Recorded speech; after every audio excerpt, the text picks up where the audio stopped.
Hello and welcome to this edition of the Presbyterian Podcast. My name is Gethin Russell Jones. Helo, a chroeso i'r rhifyn hwn o'r podlediad Presbyteraidd. Fy enw I yw Gethin Russell Jones. Yn y rhifyn dwyieithog hwn, byddwn yn dal I fyny ag apêl diweddara Cymorth Cristnogol am y sefyllfa arswydus sy'n datblygu ym Mhalestina, a byddwn hefyd yn darganfod mwy am gyflwr Cristnogion yn nhalaith Manipur, India. Bydd y Parch Nan Powell Davies yn cloi pethau fyny gyda myfyrdod ar heddwch. In this bilingual edition, we'll catch up with Christian Aid's latest appeal for the terrifying situation developing in Palestine, and we'll also find out more about the plight of Christians in Manipur state, India. And then the Rev Nan Powell Davies will wrap things up with a reflection on peace. Andrew Sully is the interim head of Christian Aid Wales, a charity that has just launched an emergency appeal for the crisis in Palestine. I asked Andrew about the situation in that troubled region. Andrew Sully yw pennaeth dros dro Cymorth Cristnogol, elusen sydd newydd lansio apêl brys ar gyfer yr argyfwng ym Mhalestina.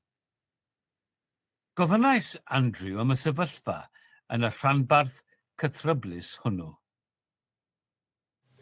Dyn ni wedi newydd lansio apêl dydd Gwener diwetha, a dyn ni wedi codi 200,000 o bunnoedd yn barod. Ond, a hyn o bryd, a mae bob elusen yn yr un sefyllfa, mae'n amhosib I fynd I mewn I Gaza y darparu adnoddau sy'n bryn, dŵr, bwyd, tanwydd, I helpu pobl sy'n symud enghraifft o gogledd Gaza i'r de. A dyn ni'n just wynebu rhyw fath o argyfwng dyn garwol erchyll a hyn o bryd, achos pan mae bomiau yn dal I disgyn, mae pobl sy'n gallu helpu yn just cadw yn saff mewn lloches. Ac eto mae angen enfawr efo miliynau o bobl mewn angen. Ac eto does dim coridor sy'n saff I dod â pethau dyn garwol I fewn. Felly mae'n sefyllfa ofnadwy hyn o bryd, a dwi ddim yn gallu gwybod sut bydd pethau yn wella. Dyn ni wedi bod yna ers y 50au, achos mae greiddiau Cymorth Cristnogol ydy mewn ffoaduriaid ar ôl y ail rhyfel y byd. Ac of course, dyna pam maen nhw wedi bod yn darparu lloches i'r gwersyllfeuoedd yn Israel Palestine ers y 50au. Ond y peth pwysig y peth pwysica ydy am pobl I gwerthfawrogi fod ni ddim yn cymryd ran mewn unrhyw fath o agwedd sy'n yn erbyn un grŵp neu o flaen y grŵp arall. So ni'n ceisio gweithio fel isen I wellfa sefyllfa o pobl sy'n eisiau byw mewn urddas a efo chyfiawnder a heddwch yn ei bywydau. A dyna natur ein gwaith felly, I codi y safon o bobl sy'n cael brofiad o tlodi sy'n eithafol. So, fel ti wedi esbonio, mae'r Gaza ei hun ar gair y foment, sneb yn gallu ffoi, do mas, a dwi'n yn bosib I unrhyw gymorth yn mynd I mewn ar y foment. So, be hoffau Cymorth Cristnogol weld yn yr oriau a diwrnodau nesaf? Wel, dwi'n siarad chi ar y diwrnod fod Biden wedi newydd hedfan I mewn I ceisio gwella sefyllfa. Ond a hyn o bryd mae yna gymaint o poen a dicter fod mae'n anodd o gwybod sut bydd y sefyllfa yn tawelu yn ddigon i dechrau gweithio ar rhyw fath o ffordd allan o tyndreoedd dyfn. Diolch yn fawr. Fwy'n deall hefyd fod gen ti, wel, mae gan Cymorth Cristnogol weddi am yr ardal honno. Beth yw hanes y weddi yma? Wel, dwi wedi darganfod fy hun y gweddi hon tu allan drws eglwys gyderiol yn Jerusalem, sy'n siwr. Ac mae'n hen gweddi.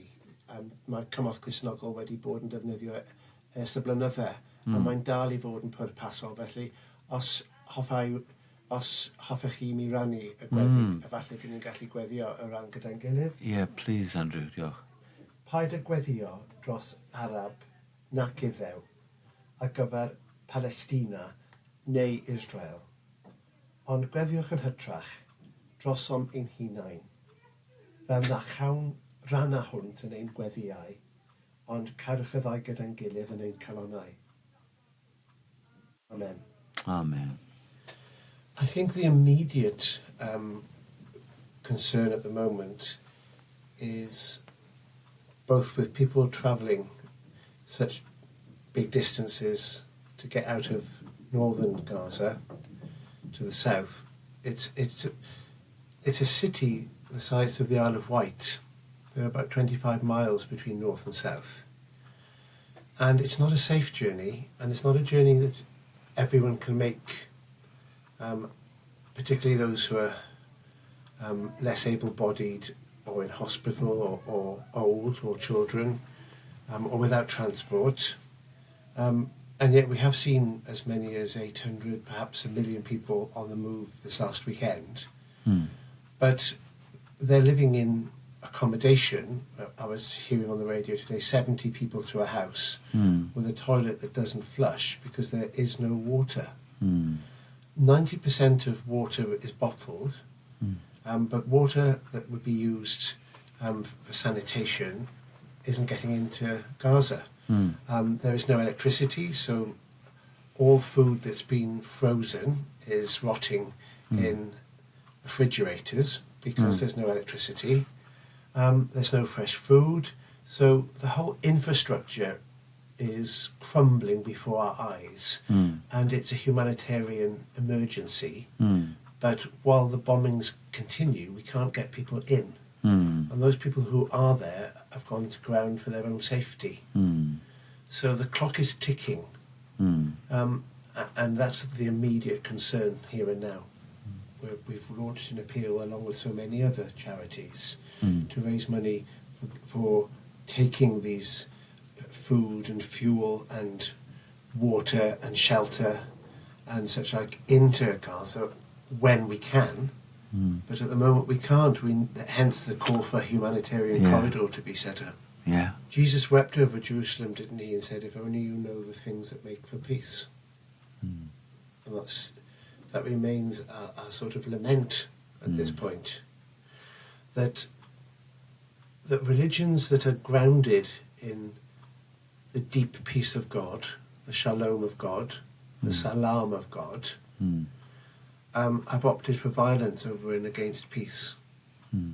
But that deep peace that the world cannot give has to be the overriding message of how we as human beings live in peace and dignity with one another. In the name of the Prince of Peace, whose message of non-violence is not being heard. And yet, the loving kindness of God is a very biblical idea.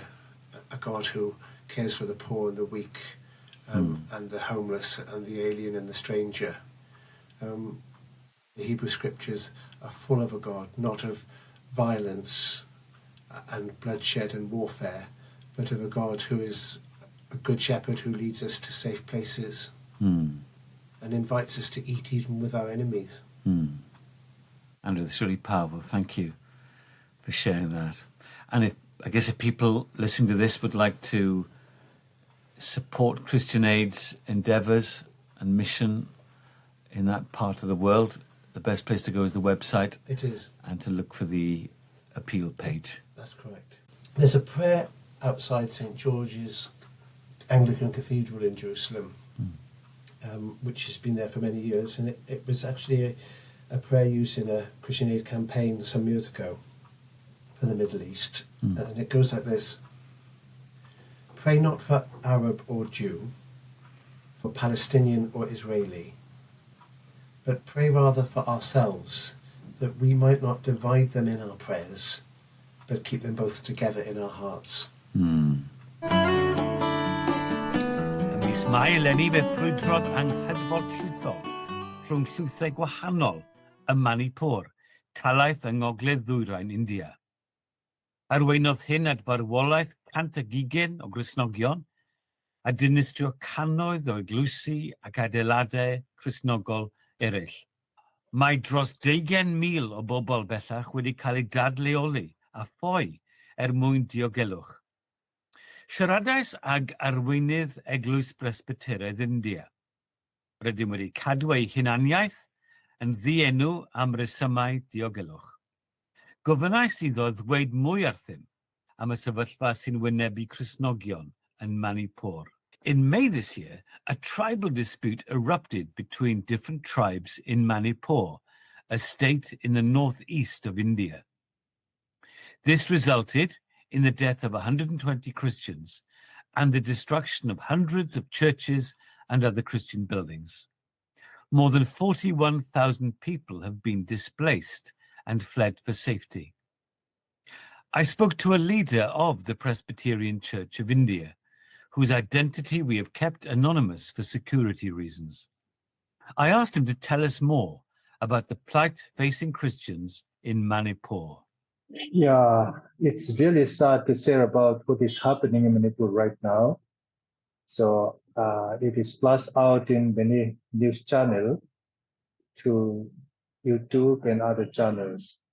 So you may have heard about what is happening in Manipur and what is still happening right now also. So as of now, there have been so many people displaced out of their home and villages. They cannot stay in their villages anymore. So they have to move to either relief camp or outside of the state where they are looking for shelter. And also many of them, they move out of their state to neighboring states like Mizoram. And also if they don't have relatives in Mizoram, many of them move to other states, like even up to Delhi and also other parts of India. So they try to rent a house and settle there, at least for some time. We don't know how long it will be. So the situation in Manipur right now is not much improved because a team of 6 from the Presbyterian Church of India, we visited Manipur last month. So we verified on the spot what is happening there. So many people have been displaced and they are not daring to stay in their own villages because of the risk of their life. Any attack can happen anytime in the middle of the night also. That's why they don't dare to stay in their villages and their homes. So they have to move to a bigger village or bigger city. So the main concentration now is they stay in many places within Manipur where the community are having more population. So they stay in relief camps. They just rely on the help that come from the church, that come to the churches or from other states, and mainly from Mizoram. So they are totally cut off from the other part of Manipur. The Imphal Valley and the surrounding hills, they are connected, but they cannot visually visit one another. So the hill people cannot come down to Imphal Valley, about 100 kilometers or less if we talk about the valley. So it's quite nearby. They live adjacent to one another, but they cannot come to that site. So even if for medical relief also, medical treatment and all others, they cannot go to the valley. They have to come all the way to Mizoram site. That is really inconvenient for them. So it takes almost 15 to, it depends on the day, 18 hours to reach Aizawl, the capital of Mizoram. So the road is not that good also. Then if they want to go to other parts of India, they have to go from Aizawl. They have to come to Aizawl first, a day's journey, more than 15 hours journey. Then they have to move out of Aizawl to any other parts of India, even for medical treatment. And also the churches, so many churches have been uh, attacked and looted during the since May 3. Altogether, 197 villages have been burned and 340 churches have been burned and demolished, and 7,526 homes have been burned to ashes, and much more than 41,425 people as of now have been displaced. And also there are about 350 relief camps set up to accommodate the displaced people. So that is only inside Manipur. In Mizoram side, there are many relief camps run by either the church or NGOs right now. I don't know that statistic yet. So what I have is the report I received from Manipur side. Well, a frightening experience and a frightening future that's facing many people. But I also understand that the Presbyterian Church of India has begun to build shelters and some accommodation for the people who have been displaced. Yeah, that's right. And yeah, actually right now under the Presbyterian Church of India, there is a need to build at least 450 shelters. But as of now, Mizoram Synod is helping one of the synods to construct at least 250 shelters. That work is going on right now. I think they are in the process of completing about 70 shelters as of now. So they try to complete 250 shelters, maybe before the winter arrives. Here in Shillong, where I am right now, it's quite different compared to 2 weeks before now. It's getting cold now. So the aim of the Mizoram Synod is to help construction of at least 250 so that at least many families will be able to move to the shelter, because the Manipur relief camps which I visited, they are not suitable for a stay during winter. There is no provision for room partition. Then those buildings are not meant for winter homes and winter shelter. So that's why from PCI also, we just send whatever we receive to Manipur in the way we can. So whatever we receive for relief, whether it is for food or other things, we just send whatever. But the remaining 200 shelters, the two synods, that is the 200 shelters altogether. Manipur Synod, they need about 150. Then Zhou Synod, they need about at least 50 shelters. Those two synods are small synods. Then they have been affected severely by COVID-19, now again by this crisis. Whatever they have, they use it for relief. So all the projects, they just stop everything except for the salary of the employees under the church. So whatever they receive, they spend it. And also what they receive has been reduced in some cases to 50%, because those people who used to contribute are the people who need help right now. So they don't contribute anymore. Rather than contributing, they are the ones who are receiving from the church right now. That's why the income, the tithes and offerings decrease a lot, then up to, let's say, about 50%. And the spending is increasing for the people. So that's why these 200 shelters, it's quite difficult for the two synods to start the project. So they just focus on the immediate reliefs, not the construction of shelters. And so, as well as standing with you in prayer for the situation in Manipur, you'd also like Christians in Wales and the UK to support you practically and to support the church practically as these shelters are built. Yeah, actually, we are open to receive any help from any place, whether domestic help or even outside of India, because this is really beyond our capacity right now. From PCI, we have been raising funds. Then the funds keep on coming, but it cannot be that big because we need to send whatever we have for the immediate needs for food, because food is priority. After that comes shelter. So we just focus on the food right now from our side. So this it's most likely when it comes to our capacity level. But as for the shelter, it's a bit difficult as of now. Wel, ymuno gyda fi nawr yw'r parchedig Aneurin Owen, llywydd yr Eglwys Presbyteraidd yng Nghymru. A croeso ti, Aneurin. Diolch yn fawr, Gethin. Ac fel rhywun anwyd yn Mizoram yn yr India, ti'n adnabod y wlad a'r Cristnogion sy'n byw yna. A tybed ni, os allai ti sôn am y sefyllfa sy'n gwynebu bobl a Cristnogion yn enwedig yn Manipur ar y foment. Wel, diolch Gethin am y cyfle.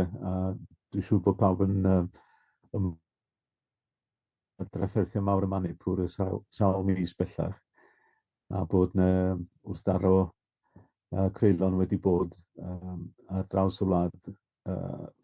Ac mae Manipur yn rhannu ffin hefo Mizoram. Wrth gwrs, yn Mizoram mae gennau gysylltiadau penna, ond mae gennau hefyd gysylltiadau personol yn Manipur. Ac mae'r eglwys wedi anfon pobl i Gymru yn y gorffennol i ddathlu dyfodol yr efengyl i Manipur ac yn cadw cysylltiad hefo Eglwys Presbyteraidd Cymru ac yn falch iawn o'r cysylltiad sydd rhwngthon ni. Felly dwi'n teimlo bod ganddo ni gyfrifoldeb arbennig tuag at y rhan yna o'r byd lle fuodd yn cynhadon ni a lle fuodd nifer o weithwyr o Gymru, gweithwyr meddygol a gathrawon ac yn y blaen yn gweithio mor galed i sefydlu gwaith yr efengyl i ymateb i'r sefyllfa yn Manipur yn arbennig ar hyn o bryd. Mae'n sefyllfa sydd yn gofyn ymateb brys ac mae angen i ni, dwi'n meddwl, godi profil yr argyfwng a hefyd dod yn ymwybodol o'r cysylltiadau hanesyddol sydd rhwngthon ni. Ers mai flwyddyn yma yn Aneurin yn gynharach yn y flwyddyn, mae pethau wedi mynd o ddrwg i wath ym Manipur, gyda bobl yn cael ei ymosod, menywod yn arbennig, tai yn cael ei ddinistrio a chapeli. Felly mae yna ganodd, falle miloedd o bobl yn ffoi i mannau eraill i fyw. Oes, mae nhw'n amcangyfryd dros 20,000 o bobl wedi ffoi bellach o Manipur i mewn i Mizoram. Ac wrth gwrs mae hynny yn faich ar yr eglwys neu'n gyfle i'r eglwys. Maen nhw'n chyfri'n fraint i wasanaethu'r ac i ofalu am yr hynny sydd yn ffoi. Mae Cristnogaeth yn Mizoram yn gry ofnadwy ac mae gan Mizoram galon fawr ar y rhai sydd yn dod ati nhw am noddfa. Myanmar wrth gwrs wedi bod yn y gorffennol ar rwan Manipur. Mae'n gyfle iddyn nhw a maen nhw'n gyfleu o'n fraint i weithredu yn enw Crist i helpu'r rhai sydd yn chwilio am noddfa. Ond mae 20,000 wedi croesi. Ac mae hynny'n debygol o gynyddu fyswn ni feddwl dros y gaeaf rwan. Mae'r gaeaf'n galed yna, bod ni sôn am India, a rhaid ni sylweddoli bod nhw fyny yn y gogledd ddwyrain, a mae'r tymheredd yn mynd yn isel yn ystod y gaeaf, a maen nhw angen cysgod a gwres, a dillad glan, a dillad sych, a dillad cynnes. A wedyn maen nhw wedi sefydlu'r, yn ceisio sefydlu'r llochesu yma, lle fydden nhw'n gallu cynnig noddfa. Dwi'n meddwl bod ganddo ni gyfle i helpu yn hynny'n ariannol, fel bod nhw'n gallu sefydlu'r mannau yma o loches a noddfa a diogelwch i rhai sydd yn ffoi, ac wydach rhoi bwyd a lloches hefyd i rhywun sydd ar ôl y Manipur. Mae ganddo ni gyfrifoldeb tuag atyn nhw wrth gwrs oherwydd y gysylltiadau hanesyddol, ac dwi'n gobeithio fydd yn galon fawr i ni fel Cymru i ymateb. Un o'r ffyrdd da ni wedi ymateb hyd yma ydy sefydlu cyfarfod gweddi am 8:45 bob bore dydd Gwener ar Zoom, fel bod y rhai sydd â baich dros y gwaith yn gallu cydweddio dros y gwaith. A peth arall sydd ar y gweill ydy bod mod i am gysylltu hefo'r henedlaethau a gofyn i'r henedlaethau na nhw drefnu oedfa arbennig a gofyn i corau lleol iddyn nhw ddod i gymryd rhan yn yr oedfa, fel bod ganddo ni gasgliad arbennig yn dod trwy'r henedlaethau i mewn yn ganolog, a bod yna ymwybyddiaeth yn cael ei godi ymhlith yr henedlaethau hefyd. Felly dwi'n gwybod fydd sy'n ymateb da'n dod o'r henedlaethau, achos mae yna gymaint o gorau yng Nghymru a gymaint o gyfle mewn ffordd i rannu'r neges yma ar draws yn gwlad ni.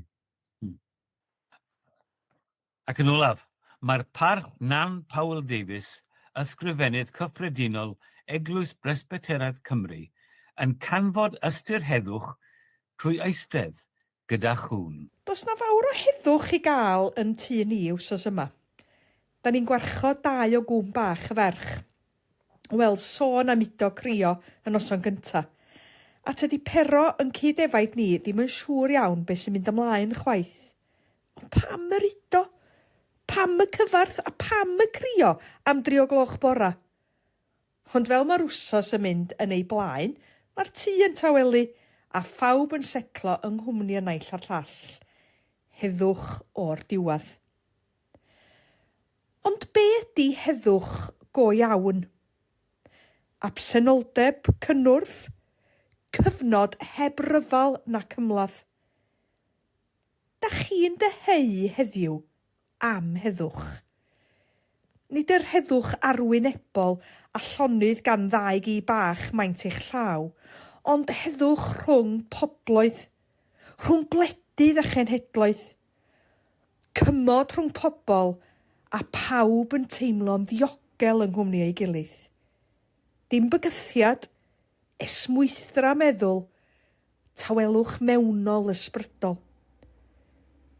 Yn ôl newyddion nos Iau, roedd na 338 o filoedd o bobl wedi ei dadleoli yn Gaza, a'r nifer yn cynyddu bob dydd.